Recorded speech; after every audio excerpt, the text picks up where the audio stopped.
Hello, hello, hello. Hello. This is Hello. the Musilog Magazine podcast. I'm Samuel Archer, your host, and we have a special guest in the building. He goes by the name of Clifton King, and we want to welcome him Thank you. to the Thank you. show. How are you doing, sir? I'm How are you fine. doing? I'm fine, sir. I'm honored. I'm honored to be a part of this show.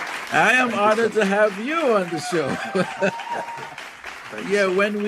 when we chopped it up a little bit yesterday, I was like, we might have been in the same circles for a little bit, Yeah, and yeah, yeah, New yeah, yeah, York and yeah. New York, and Passing each we other and didn't know each other. yeah, because Great I think we possibility. know some mutual people, Right. and I thought, and I said, this is going to be great. This is going to be great just to link up and connect with you.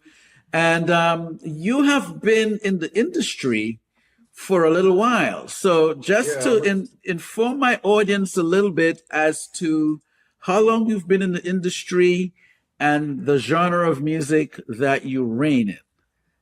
Yeah. I've been in the music industry over 30 years. So Mm, around 30 years mm, ago, I I met John Robinson.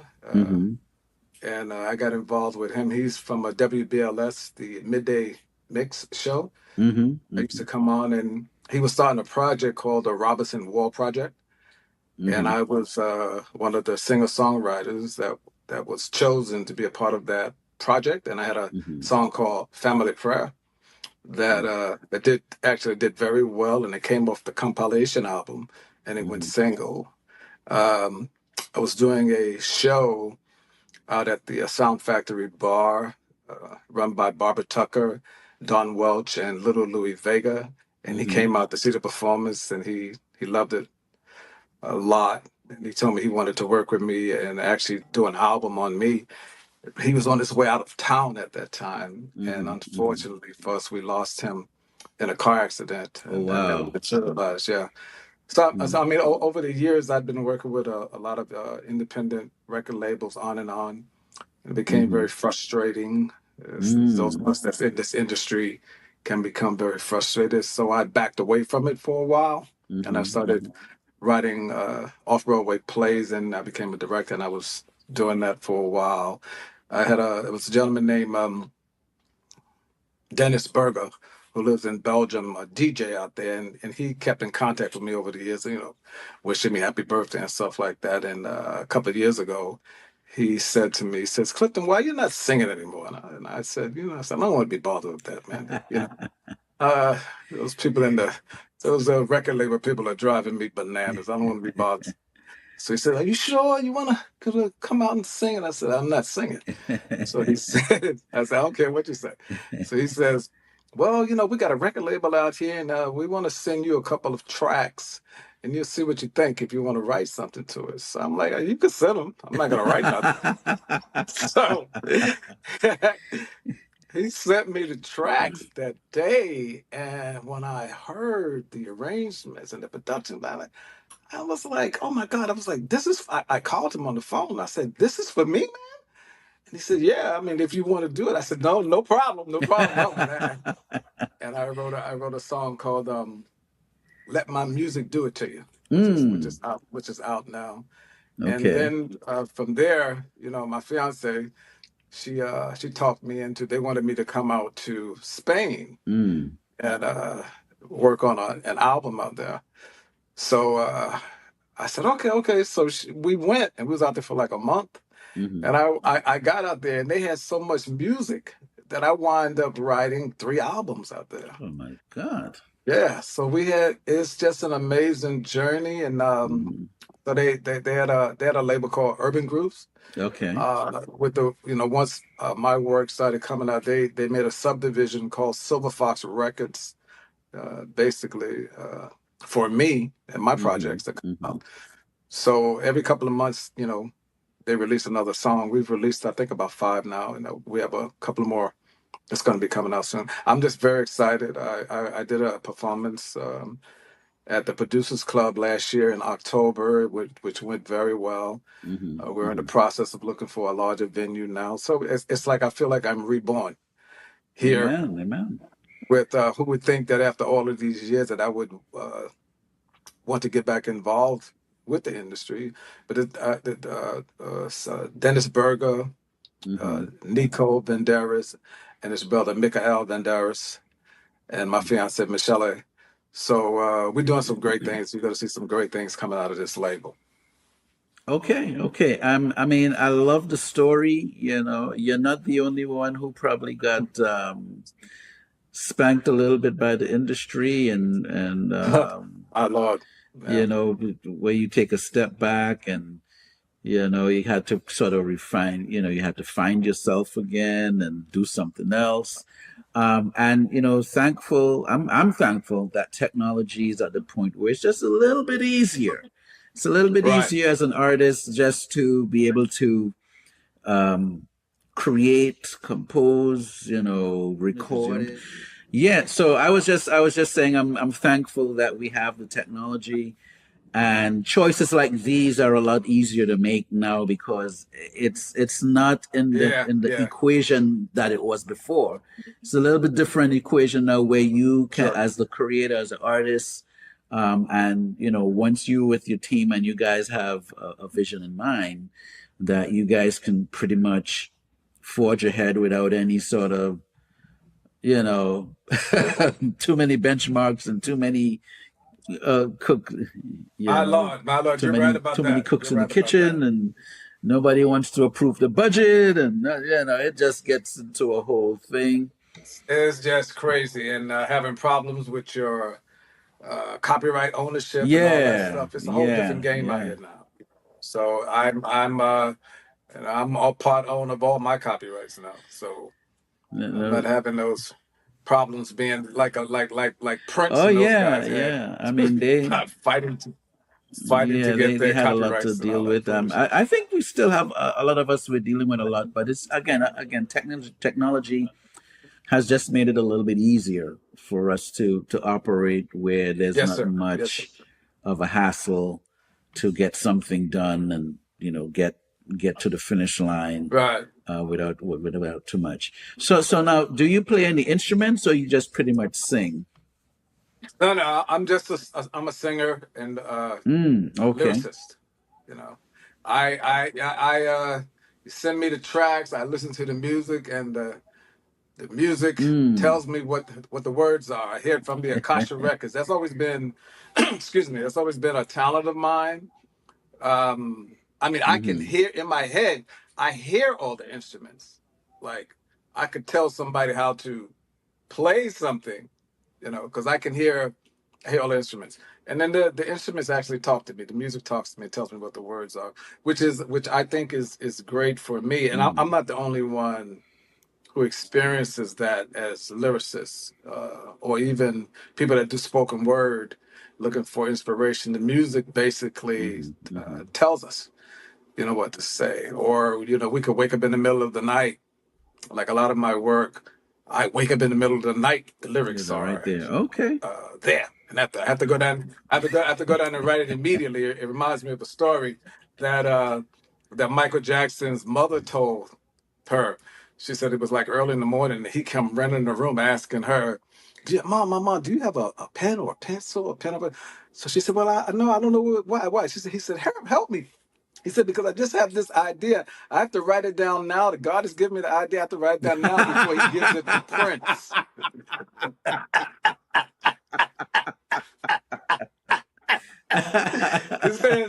He said, man, because when the universe gives you something to write down, if you're too slow, they go, oh, okay, you don't want it?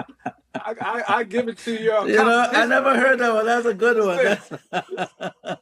one. She told her, Michael Jackson's mother told that story. I was rolling because I understood exactly what she meant. Because if you say, oh, I'm going to write it down later, I'm going to remember a wrap. it. Yeah. You don't remember it. It's a wrap, and then you may see somebody else with that same idea. He said, I have to write it down quick before God get mad. And you know, I appreciate those two guys because, I mean, they brought competitive to the table, boy. I mean, they're great. And sometimes you thought they were enemies. and later on you learn no, they weren't Nah, I enemies. don't think. They were just competitive. They were just they were just ready to Yeah, outdo each other, yeah, and they just appreciated each yeah, other. And you see that when there's a concert that James Brown was having, and Mike was there, and then Mike yeah, tells you, say, yeah. "Hey, Prince is here," So they had that Prince is here. rapport, Yeah, they had that rapport going on. But sure, they, sure, sure, sure. Yeah, yeah, yeah. man, I they love were them that. both. I I love mean, them that's both. an amazing story too. Yeah, yeah, yeah. No, that's a true story. I was watching her. She said that story. I was rolling. I was rolling because I said, "Wow, you know what? That's what I go through. That I go through it. Hmm. I've come out of my sleep and I'm Yeah, writing some yeah. stuff. It's just crazy. And all the lyrics that are in Hmm. my songs are a lot of Hmm. them Hmm. happen like that. I'll get it in my sleep or walking in the street, or sometimes I was in a restaurant ordering food one time, and the words started coming. I had to stop in between all my food. Excuse me, if you have it, and I'm writing this down on a napkin, man, because you can't say I'm going It to might write it go later because it goes. to somebody else. Yeah, right. It might go to somebody else out there in the house music industry, and they Right? come out with my song. So tell me You something. know, What was it like yeah. working in Spain? I mean, Spain is sort of like you Oh man, we were at El Spot hmm. Studios out in Valencia, and oh my God, we were. It's like every day was a joy. We would get in there maybe like between 8 and 10, and get out of there between 8 and 10 at night. And you know what? Like like with me, I could be in the Mm. studio for 3 days. I mean, those of us that love this music, we know that when we're working on something, we That's don't have to true. ever come That's out of true. there.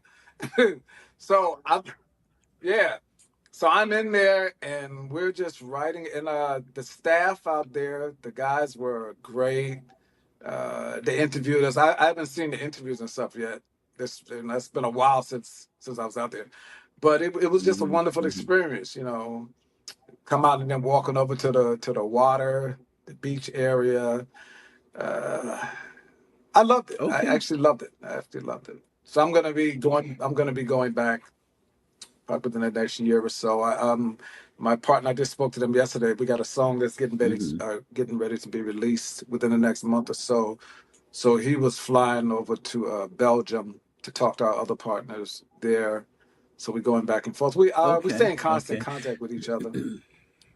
And they come here. They've come to. They came here uh, in October. All three of them, and they stayed with us Hmm. for the show that we did in New York. It was wonderful. It was a great thing. Tyrone Lowe was out there with the Legends show, and DJ Dr. RJ played. But the audience, the So crowd, the they other just thing I loved it. want It was to great. well, before I jump on that other thing, now did you have to know any Spanish at all in Spain? Is it like Nah, nah. It would have been better if I did. You know what was so funny though? We were walking. They were taking me around. People okay? understand Americans over there, so they try to work with you. And then plus, I had Nico Dennis and Miguel with Hmm. me, so they were interpreting stuff to us. It was constantly. But even when I was by myself, people try to take their time, try to understand you. Oh, whatever. I was able to. I start pointing at things. Oh, what is that? And then Sharmonia, trying to understand the Uh-huh, euros uh-huh, to uh-huh. the dollar, stuff like that. What was funny was we were walking down the street, man, and we made like a right turn, and we ran into this store that said Brooklyn Barbershop on it, Wow, right? wow. So I'm like, so I look inside, and all the brothers that were on the inside look Latin. So it looked like I was. It reminded me of the Bronx. It reminded me of Brooklyn. With the Latin brothers in the restaurant, the Okay, okay. Dominican barbers, and some of that look just like that. It looks so out Uh-huh, of uh-huh. place there. It looked so out of place there, man. That was it. That was really funny. But I had you know, I didn't have too many problems. We saw what's that? There's the burger Or place, Five Five Guys, Brothers Five Guys. Burgers, or Oh, there was a Five Guys in Five Spain. Guys, Five Guys. Yeah, Five Guys. Which when I saw that, I was like, oh my god, Five Guys. Well, everybody Wow, has wow, McDonald's, wow, wow. you know. I love Guinness Stout. I love that Uh-huh. stout beer, and out there they had it was like a huge restaurant Mm-hmm. called Guinness out there. It's yeah. I don't know No, if no, that's that's important to hey, what we're that's all. talking I about, mean, this is but this is it right here. It's we're learning about your your yeah, experience. We're learning about you. We want to get into your music. We want to understand that. So the other where I was really going to go with the question before about talking about the Spanish thing, in terms of the industry of dance, because you're in the dance category or club. Give us go a ahead. little bit of the evolution because when I remember dance music, I remember the club, as in the basement parties back in the 70s. We have these basement, Yeah, right? I We'd used have to these throw basement teenager things, me. Yeah, and the music would be, I yeah. used to do that But myself but in but my basement. now, is there a connection from that to where the music grew? Because it was a certain type of music you had in the basement. Yeah, yeah. Well, back then we were playing Yes, records in yes. the basement. I would have in my basement when I was a teenager. On Saturday nights. Uh, I'm Hebrew, so I couldn't do stuff on Friday. Saturday nights after, and I was able to have. I would throw these parties in my basement, and I had a record player and everything, and all the songs that were out then. And I had the blue Mm-hmm, lights and mm-hmm, the red lights. So we was bouncing back then. We was bouncing between mm-hmm, slow mm-hmm, songs, fast songs. Because we wanted to dance with the girls. And then we started, we went out, started going to different clubs and dance halls and stuff like that. And then when the disco mm-hmm, came out, we started doing disco dancing. Uh, House music was when I think of house music, when I would go out to a club like the Palladium and stuff like that, or Studio 54 where they would have the dance music, people would be like all dressed up, and you can have some stuck up people in there too. People, you know what I mean? So it was a different type set atmosphere. I would say more mm-hmm, mm-hmm, Hollywood. House music, people, they got their t-shirts on. You can dress up too, but people just go there mm, to dance. You don't have to dance with mm. anybody. When I first saw that environment, uh, I had never experienced anything like that. And then the music was so loud, like the garage and the loft, and there was this other club, Uh-huh, the uh-huh, Ritz. The speakers were so huge, people could get inside the speaker. It was the mm-hmm. sound. And then when you would come out of there, it would be like Wow, 12 o'clock yeah, in the yeah, morning, that's 12 o'clock.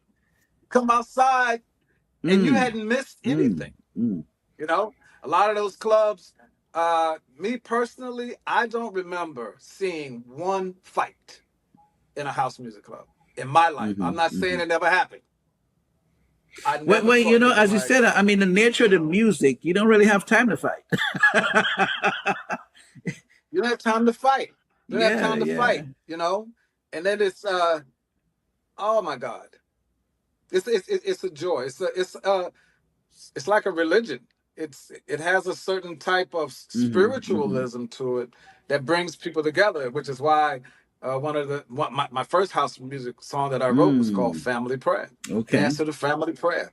You see, the good life will truly meet you there, And while we party, we'll all get closer if we dance to the family prayer. I wrote that Mm. about the club because that's the way I felt in there. Everybody was getting closer together the more they danced. They're not in there trying to steal your girl or the girls trying to steal the guys. There was like no confusion like that. In a lot of the clubs, there was no alcohol in there. I mean, we found a way to get a drink.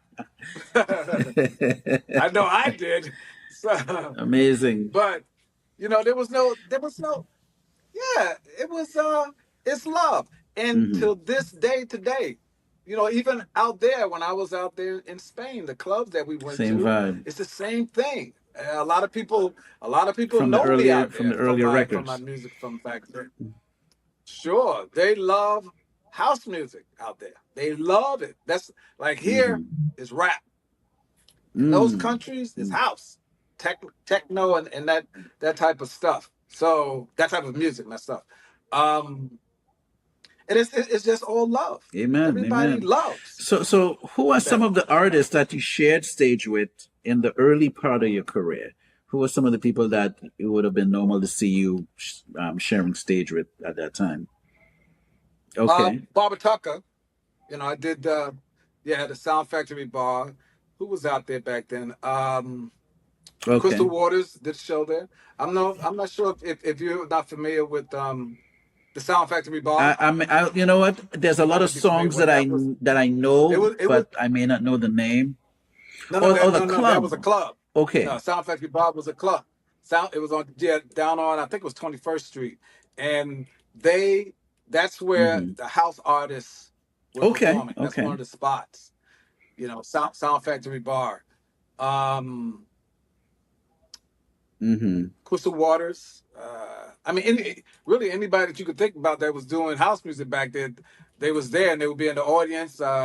It was a fabulous place. A lot of stars and basketball Hmm. players Hmm. was out there. So Now, yeah, yeah. Well, what time if to period come we back, talking? We talking late 80s? We talking 90s? yeah, Hmm. late '80s, So '90s. was there someone like maybe like a Shannon might probably come through? Yeah, I know Shannon. I know Shannon. Shannon and I had Okay, the same okay, voice coach. okay.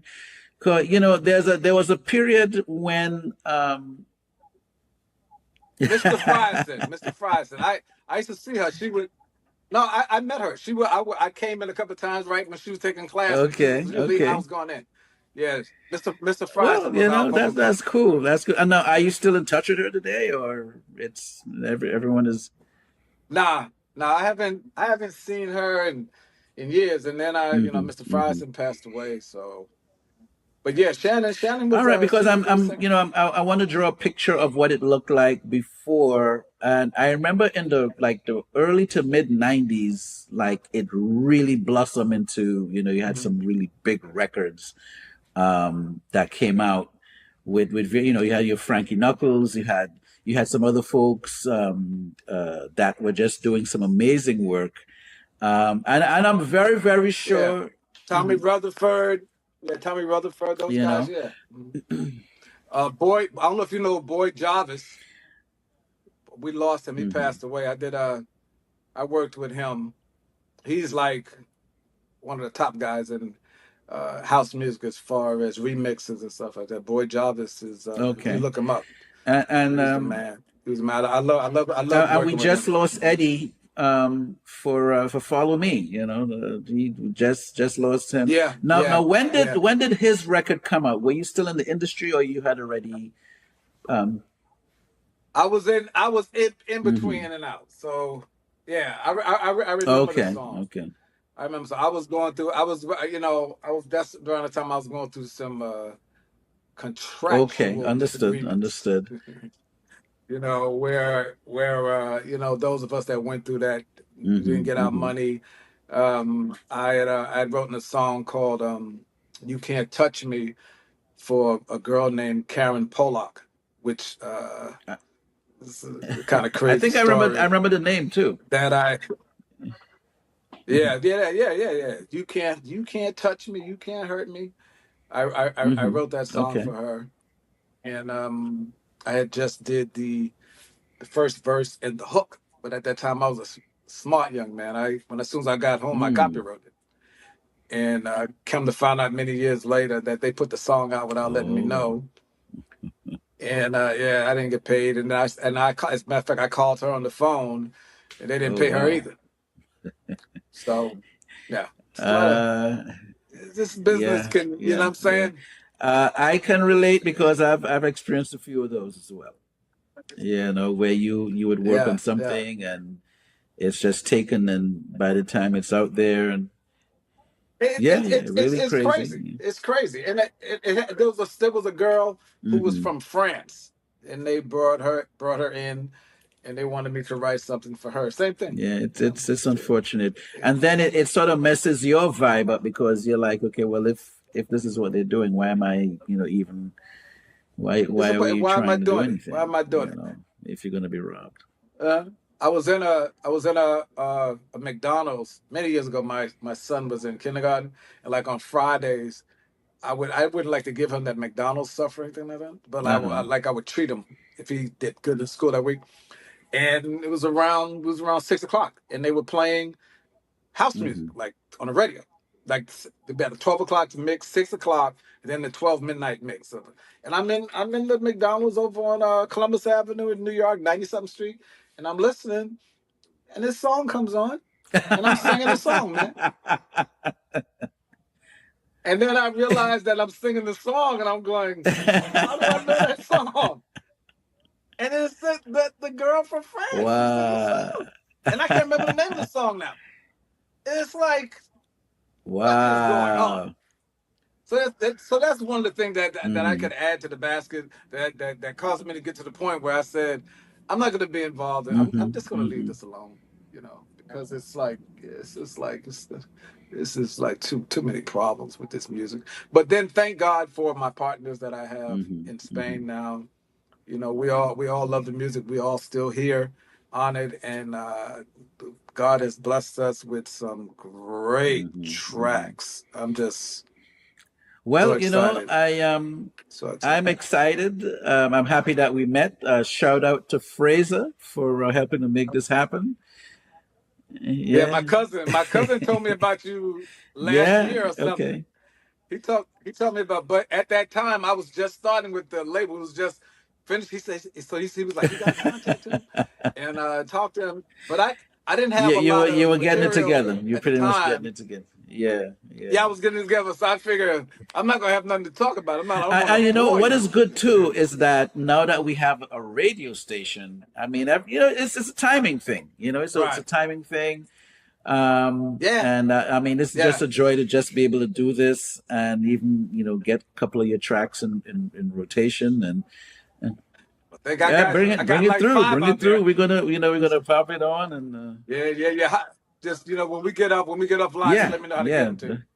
The tracks. But they're out on the platform. They're on all platforms. But I could whatever the format is, you let me know, and I can get Well, that you see, arranged why not? correctly. Well, let me And tell you how I'm gonna rock this.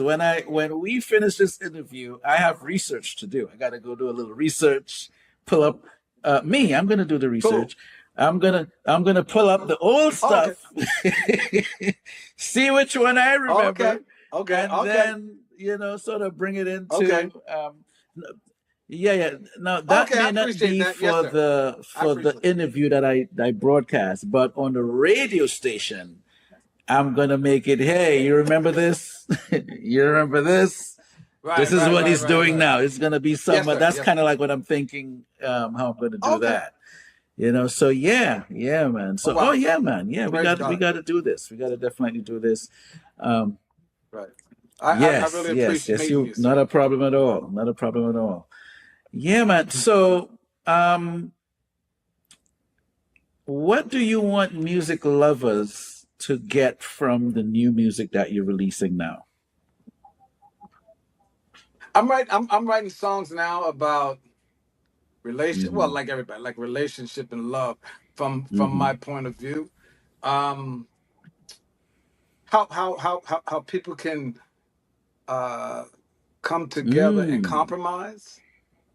Not so much about like what I notice a lot in the world now is we've lost the ability Hmm. to Hmm. compromise with one another. It's sort of like eh, if you don't agree with me, I mean, now sometimes I see people going to blows and I because of a difference of opinion, a difference of political view, a different, Hmm. families breaking Yeah, up because yeah, of political yeah. views.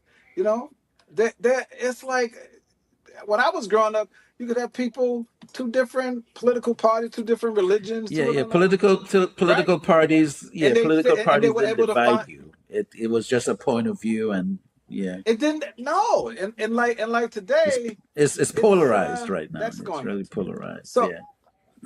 polarized. So I would like to be one of the writers out here. Like I'm Hmm. not writing political stuff, but even in my relationship songs, Hmm. Hmm. about love, about compromise. Being able to, if you're going to disagree with me, okay, then you have your opinion and I have my opinion. Right, and then Okay, you it's can not the meet end of the somewhere. You world. can meet You somewhere in the middle. know, Yeah. let's meet somewhere Yeah. in the middle. I think that also the love part and the Mm. romance part. A lot of the music today, in my opinion, there's Mm. no romance, man. The brothers are not romancing the girls as opposed, just want to throw them in the bed or tell them that or just It's a getting different kind of writing now. from. It starts out at third base. So, you know what I'm saying? And then, a lot of the sisters and the women, they're not helping, Yeah, they're it's dressed the at third time. base.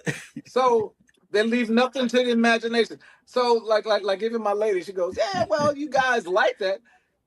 Yeah, well, but see, back then we was growing up. There was a place that we would go and Yeah. there's a bar for that. Yeah. It's Yeah. not Yeah. like in Yeah. the street. It's Hmm. not like in the street. We don't want even men. We don't want to see that all the time like that. Where's the romance? We want to Okay. bring back in the Okay. romance. All right. Mhm. If that made No, any that sense. does make sense. And so one of the things I like to do, I like to personalize my guests when they come through. Just to humanize them a little bit. So I ask them 3 questions since it's their first time. But don't worry about it. I'm not going to ask you for anything personal or ask you about that thing you did last week. Okay. Okay. We're not. I said no. I said we're not going to talk about that. Right? That's a good response too. They'll be like, "What did you guys do?" Okay. Yeah. What did they talk about? Yeah. So what's your favorite color? My favorite color, Oh, okay. I have 3.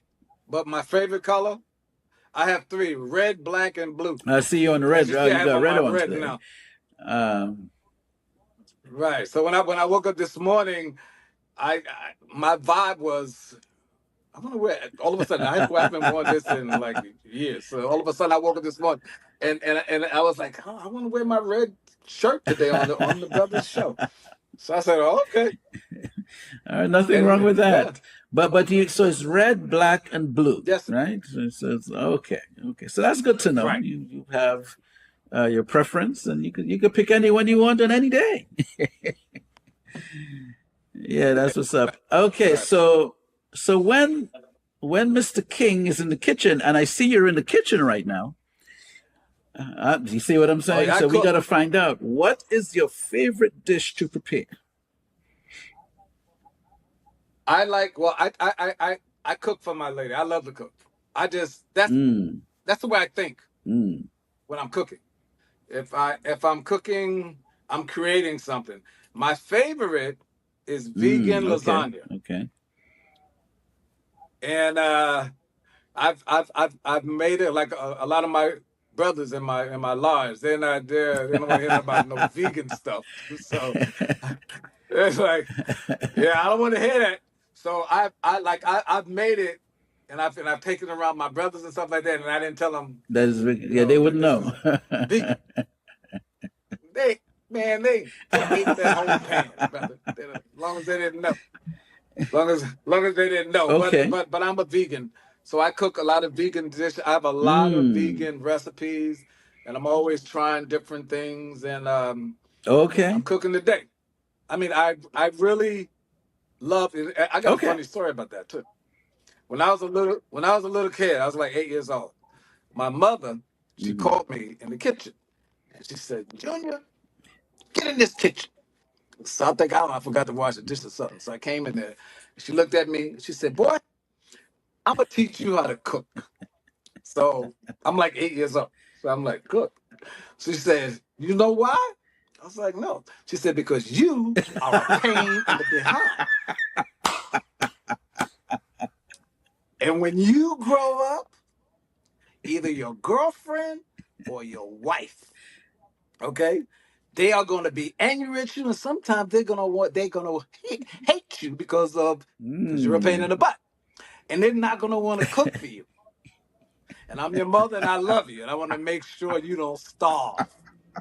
Shout out to mom. Shout out to mom. And this woman was right, because when I got older, I mean, sometimes I'm not like I don't physically touch women, but like sometimes I annoy them. Uh-huh. I don't. Whatever. My mother was right. Right, Is my correct, point. correct. So I've been cooking since I was a little kid. So it's sort of like therapeutic to me to cook. I guess. I guess that's what that Yes, means. yes. It's like. Okay. So your dish of choice is vegan lasagna. Vegan, sorry. Vegan lasagna. No meat. It's vegan. Okay. And the final question would be, who are the people you've been listening to in the last week or so? Like, if you have a player or an MP3 thing that you do. Recently? Yeah, like in the last week or so, maybe 2 or 3 artists that you've been vibing with. Well, I'll be honest with you. Sam Cooke. I always listen to Sam Cooke. Sam Cooke. I was listening to Nat King Cole at the Sands Hotel. Okay. If I don't know if you ever see that album, he has on like a blah sweater on it, and come to find out, back then he wasn't able to eat in that hotel. He was performing there. He was making a lot of money too. I don't know if this story is true. He's making a lot of money there. And I think Frank Sinatra was his label mate at the time. Frank Sinatra came to see the show one night, and he said, "Yo, I got a table. We're gonna eat. Later on." So Nat told him that, "Yo, man, I can't eat in here. I have to eat in my room or go to a black restaurant or somewhere." So Sinatra went and told them, "Yo, I'm not gonna perform it if you guys don't." From what I hear, he helped a lot of black cats back then. Oh yeah. Frank Sinatra with Sammy Davis, and so I was listening to Nat King Cole, Sam Cooke, and who else was I listening to recently? You probably been listening to you. Probably Frank Sinatra, because those are the ones that I learned. Those are when I learned my diction. Okay. Stage presence from. I like those guys as vocalists. Because you always know what they're saying. All right. Sometimes they could sing it and it's like they're talking, but the melody and the diction, the expression, the intonation, I can't think of the word now, but I can't think of the word at the moment. Sorry, but fans, that's all right. That's all right. We're not going to be hard on you. And those are the questions. I think it sort of makes you human, and that's all we are. We're human, and Yes, it's definitely a joy to have you here today. Now, annotations. The word is annotations. Okay, you see, the mind is working. You see, it's working. Yeah. You just had to give the mind a little moment to catch up with you. So, is there anything that I didn't get to ask you about that you'd like to talk? Yeah, I was born in Brooklyn, and I was born in Bedford-Stuyvesant, and I was raised in Brownsville, East New York. Okay. And it said my mama, she was from Orangeburg, South Carolina. Okay. That's where the majors rock. And my daddy, he was from Barbados. He told me that I was staying stock. And when you put them both together, they created me, a cotton-picking coconut. That's what's up. That's what's up. Coconut. Wow, I didn't even know that part. Yeah, I know. Yeah, I just remember that. Yeah. So my mom is from the South and my All dad right. is Shout from out to hey, Brownsville. you're a mix. That's what's Yeah, up. I'm a That's what's mix. up. I'm a mix. I'm a mix. Yeah. Now, where could people get the music and I mean, I'm gonna have it on the links and stuff, but you can say like where the music is available and. Mhm. Oh, my music is everywhere. Spotify, Apple Music, Pandora got a Clifton King radio Mm-hmm. station on it. YouTube, any Mm-hmm. platform that you're on, Okay. that All music is right. on. Just put just what is that? Google Mm-hmm. Clifton King music, Everything should come up. and Okay. everything comes Okay. up. Anywhere, anywhere you put my name for as far as music is concerned, you're gonna see uh, you know, All the right. music All is right. out there. Well, Mr. King, Mr. Yes, sir. Clifton Yes, sir. King, this was a great interview. I Hopefully we can do this again. thank you. I'm really Same honored here, to have same met you, here. sir. It's I really crazy how these appreciate you. things happen, right? Yeah, Yeah, man. yeah. This was a pleasure to do, and continue to have a good day and enjoy when you prepare that meal Thank you. today. Um, Yeah, I'm thinking in my head, well, I'm gonna surprise her with something nice. I that's mean, I love my lady. I mean, she takes care of me too, but amen, I love amen. to I cook like for her. that. And that helps you write So good good. songs. Yeah, it helps me write good songs. Yeah, it helps me write good songs. Yeah, she helps me like a lot of the songs that I write is because things that she take me through during the day. Because I was sitting in there, some music Mm. come on, and she loves to dance. And like sometimes I don't feel like dancing, right? She said, "Come dance with me, honey." I said, "I don't feel like dancing." I bet you love me. So I get up and I dance with her, and then I wrote a song called "Over and Over Again." Yes, I'd like to have this dance with you. Yes, I'd like to share this dance with you. That song, when you hear it, Okay, you listen to see, over and over again. The groove, yeah, over and over again, situationism. That song, I'm talking to my wife. I like, I I love like. to dance with you. Amazing, amazing. Yeah, yeah. Anyway, man, make it a great day, and we'll do this again. Take care. All Yes, sir. right. I hope so. All right, God bless. Thank you. Thank Much you. success.